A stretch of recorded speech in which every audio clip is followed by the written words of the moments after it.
In Chicago PD, characters frequently come and go, but some never return, like as Hank Voight's son Justin, who was last seen in the season 3 finale. Josh Segarra's character Justin had a troubled history, and as a child, his father frequently had to save him from problems. However, no one was ever able to doubt Voight's devotion for Justin. It was immediately apparent that Voight would stop at nothing to keep his son safe from both of the individuals. When Justin was involved in a vehicle accident that Firehouse 51 went to during Chicago Fire Season 1, Episode 3, Voight and Justin made their Chicago debuts. He struck a car with a father and his small boy while intoxicated. When the boy's injury left him paraplegic from the waist down, Voight and Matt Casey started their bitter fight. Casey reported Justin's intoxication, much to Voight's dismay and attempts to persuade him differently. Justin was imprisoned as a result of the Dewey and his prior legal troubles, but he was freed during the first season of Chicago PD.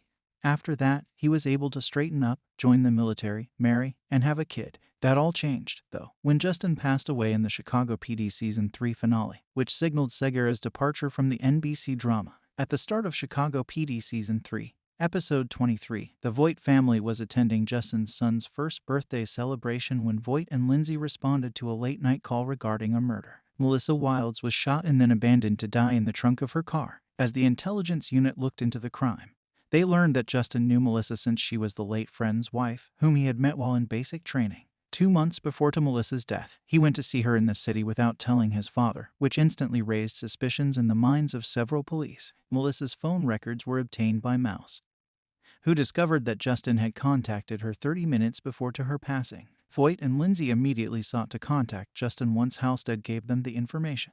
Olive, Justin's wife, was concerned about her husband's unexpected departure because he wasn't returning their calls. The police followed Justin's automobile to a parking garage as a result. Sadly, the worst-case situation was already there when Voight and Lindsay got there. In the Chicago PD Season 3 finale, Voight and Lindsay discovered Justin tied up and shot in the head in the trunk of his car. They sent him to Gaffney Chicago Medical Center since he still had a pulse, where the medical staff fought nonstop to save Justin's life. While the intelligence unit investigated Justin and Melissa's relationship further to determine who could wish to harm them, Voight was ready to take whatever necessary measures to get revenge on his son. Even more, he removed $90,000 from his safe to provide informants in exchange for any details regarding the shooting.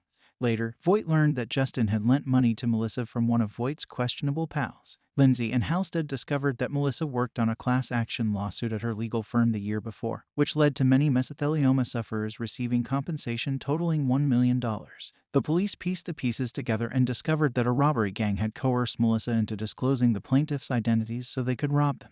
When the gang murdered Melissa and then shot Justin for good measure, Justin was attempting to aid Melissa in escaping the ring. Therefore, contrary to what some people previously believed, Justin wasn't going back to his past criminal methods. Rather, he was just following his convictions. Sadly, he died while attempting to assist the widow of an army friend. Despite their best efforts to save him, the doctors at Med declared Justin brain dead, and Olive decided to pull him off of life support in Chicago PD. Thank you for watching. Please don't forget to comment, subscribe, and give us a like if possible. Give us a